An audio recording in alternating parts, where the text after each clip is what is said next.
नमस्कार, आप देख रहे हैं एनबीडी न्यूज़ सच बोलता है और मैं हूं राजवीर सिंह।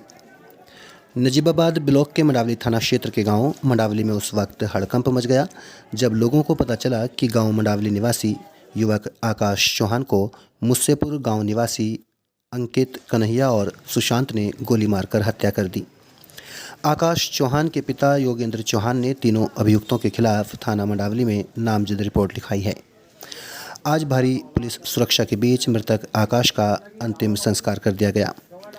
मृतक आकाश के पिता योगेंद्र चौहान ने रिपोर्ट में लिखवाया है कि उसके बेटे आकाश का 3-4 दिन पूर्व अपने दोस्त मुस्सेपुर निवासी अंकित पुत्र अर्जुन के साथ विवाद हुआ था, जिसके बाद कल शाम अंकित ने अपने साथियों मुस्सेपुर निवासी कन्हैया पुत्र कालीराम, सुशांत पुत्र यादराम के द्वारा झगड़े का फैसला करने के लिए मुस्सेपुर के पास झील पर बुलवाया, जिसके बाद आकाश अपने तहेरे भाई नीटू चौहान को साथ लेकर उनकी बताई जगह पर पहुंच गया, जहां पर कन्हैया, अंकित और सुशांत अपनी प्लेटिना बाइक से झील के पास पहुंचे और आकाश के पेट में गोली मारकर फरार हो गए।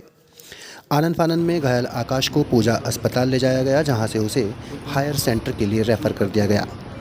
बिजनौर के एक निजी अस्पताल में इलाज के दौरान आकाश की मौत हो गई। आकाश की मौत से पूरे गांव में शोक और रोष फैल गया।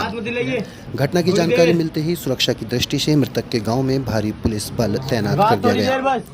CO Gajendrapal Singh, SHO Najibabad Radheshyam, SO Mandawali और एसओ नांगल भारी पुलिस बल के साथ मृतक के घर गए और परिजनों को समझाने का प्रयास किया।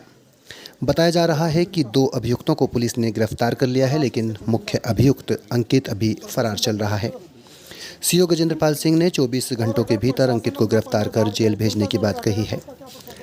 जैसे ही मृतक आकाश का शव घर पहुंचा, वहां हज़ारों की संख्या में मिलने वालों की भीड़ जमा हो गई और चीत्कार मच गया। परिजनों में भारी रोष को देखते हुए कोई प्रदर्शन न हो, कोई अनहोनी न हो, इसलिए भारी पुलिस बल तैनात रहा। सीओ गजेंद्रपाल सिंह ने आश्वासन के बाद परिजन अंतिम संस्कार के लिए राजी हो गए, जिसके बाद हज़ारों की संख्या में लोग शव यात्रा में शामिल हुए और फिर नांगल गंगा नदी पर शव का अंतिम संस्कार कर दिया गया।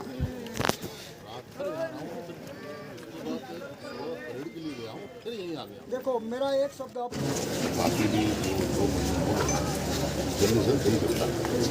देखो सर, एक बात बताऊँ आपसे, ये आम जनता है और आप किसके चुनिंदा, प्रशासन का दायित्व। और अगर प्रशासन अपना पल्ला झाड़ कर जनता से अलग हटेगा तो उसका क्या, प्रशासन के लिए क्या प्रयास? नहीं, बताओ क्या प्रयास किया जाए? ऐसा कुछ नहीं है। 24 घंटे में सभी जेल में होंगे। कल इस टाइम तक बाद आया आपसे एसओ साहब, कल 24 घंटे मैं जरा सर से बात कर रहा हूँ, आप जरा थोड़ी देर रुक कर बात करें। मैं कल से आपके पास ही हूँ। जी जी, मैं कल रात से 7 बजे से मैं आपके साथ ही हूँ, ऐसा कुछ नहीं। मैं ये कहूँ, रात में भी मैं यहीं रहा हूँ, ऐसा नहीं है।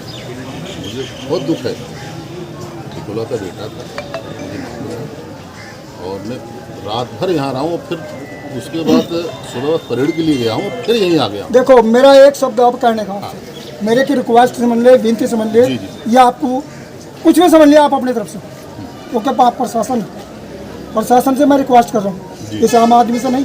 जी हाँ। अब मुझे एक बात बताइए, आप अगर हमारे लिए इसमें कोई कोताही हुई तो कल आप हमें किसी चौराहे या आपके थाने में प्रदर्शन करने के लिए रोकेंगे नहीं? देखिए, पूरा प्रयास, और मैं चुकूंगा नहीं। अगर 24 घंटे, आपके एसओ साहब ने कहा, अगर 24 घंटे के अंदर वे मुलजिम अंदर ना मिले तो समझ ले ऑब्जेक्शन होगा। हम प्रयासरत पूरे हैं, हम हो बस आज ही पकड़ मेरे यही शब्द, बाकी और कुछ प्रयास हमारा। 24 घंटे का इन्होंने कहा साहब, वादा किया है, वो निभाएंगे पूरा। मैंने कह दिया, निभाएंगे तो ये अपना सिर खाएंगे। ठीक है सर, ये अपना फिर सिर खाएंगे। अभी तुमने कह दिया।